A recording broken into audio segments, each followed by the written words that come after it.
Hi friends, welcome to Jeeva மோகன் blocks. இன்றைக்கி என்ன பார்க்க போகிறோன்னா பருப்பு பாயாசம் தாங்க. முதல்ல உங்கள் எல்லாருக்கும் ரொம்ப நன்றிங்க. இந்த நன்றி எதுக்குன்னு பார்க்குறீங்களா? வாங்க முதல்ல பாயாசம் செய்யலாம்.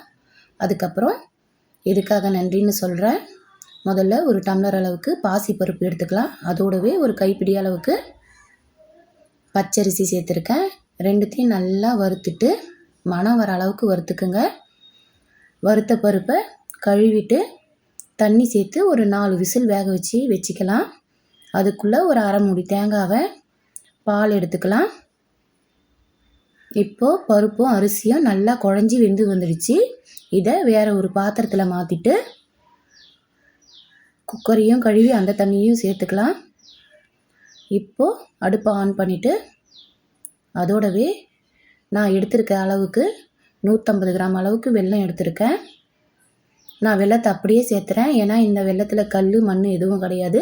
அப்படி கல் மண் இருந்துச்சுன்னா நீங்கள் கொதிக்க வச்சு வடிகட்டி சேர்த்துக்கோங்க. இப்போ நல்லா கொதித்து வந்துச்சு. இதோடவே ஒரு 2 ஏலக்காவை தட்டி சேர்த்துக்கிறேன். தட்டி சேர்த்துட்டு ஒரு பேனில் நெய்யை வச்சு 1 டீஸ்பூன் அளவுக்கு நெய்யை சூடாக்கிட்டு தேங்காவை பல்லாக கட் பண்ணி வச்சுருக்கேன். உங்களுக்கு இப்படி பிடிக்குன்னா இப்படி சேர்த்துக்கோங்க, இல்லைன்னா துருவி கூட சேர்த்துக்கலாம். அதோடவே ஒரு 7-8 முந்திரி பருப்பு வச்சுருக்கேன். நல்லா நெய்யில் பொன் வறுவலாக வறுத்துட்டு அதையும் இதோடவே சேர்த்துக்கலாம். இந்த நன்றி எதுக்குன்னு பார்க்குறீங்களா? என்னோடய சேனலில் 100 சப்ஸ்கிரைபருங்க வந்திருக்கீங்க. என்னை சப்ஸ்கிரைப் பண்ண எல்லாருக்கும் ரொம்ப நன்றிங்க. இப்போ நல்ல பொன் வறுவலாக வந்துடுச்சுங்க. இப்போ பாயாசத்தில் இதை கலந்து விட்டுக்கலாம். நல்லா கலந்து விட்டுட்டு முதல்ல எடுத்த பாலை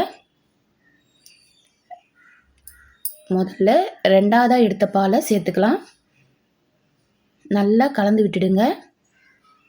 ரெண்டாவது பாலை ஊற்றிட்டு ஒரு கலக்கிட்டு ஒரு கொதி வந்ததும் ஸ்டவ்வை ஆஃப் பண்ணிவிட்டு முதல் பால் எடுத்து இல்லைங்களா, டிக்காக இருக்கிற பாலை ஸ்டவ்வை ஆஃப் பண்ணிவிட்டு சேர்த்துக்கங்க. ஒரு சில நேரத்தில் நம்ம தேங்காய் பால் அப்படியே கொதிக்கிற மாதிரி சேர்த்தோன்னா திரிஞ்சிடும். அதுக்காக தான் இப்படி ஸ்டவ்வை ஆஃப் பண்ணிவிட்டு சேர்த்துறது. செஞ்சு பாருங்கள். என்னோடய சேனலை லைக் அண்ட் சப்ஸ்கிரைப் பண்ணுங்கள். இந்த மாதிரி ரெசிபீஸ் உங்களுக்கு நோட்டிஃபிகேஷன்ஸில் வரும். சப்ஸ்கிரைப் பண்ண அனைத்து நல்ல உள்ளங்களுக்கும் ரொம்ப நன்றிங்க.